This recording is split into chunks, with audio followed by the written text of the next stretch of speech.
turn it running. Okay, friends, just want to give an update. Someone had commented how the paint job on the sink is doing. So I looked at the metadata on the video was actually shot. The first one, spraying it, was actually October 9th of 2024. It is now October 17th, 2025. So it's like been a year.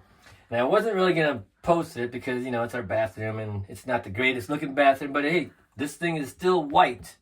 You know, and if you just kind of look at where there were cracks in the finish before, it's sort of shrunk back. They're still there, but the main goal was to paint it white. It still looks white, and it's held up really well. So just really haven't done anything other than for just like today, I took everything out of here that was, you know, normal stuff for a bathroom and took some wet paper towel and just wiped it up just to make it so you can see the finish. And it's been very durable. So really haven't even thought of it after, you know, sprayed it and kind of left it alone.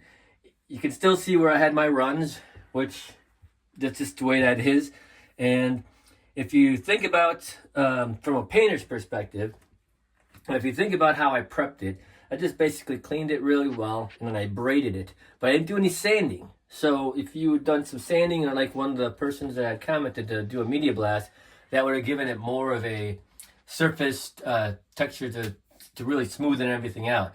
But it was just a spray can. It was laying around. I wanted to make this white so the honey-do list would be satisfied, and it's still white. So the mission or the goal is still there. It doesn't look all marble like it was before, but you know, enjoying the sink being like a white sink. So I think the goal worked.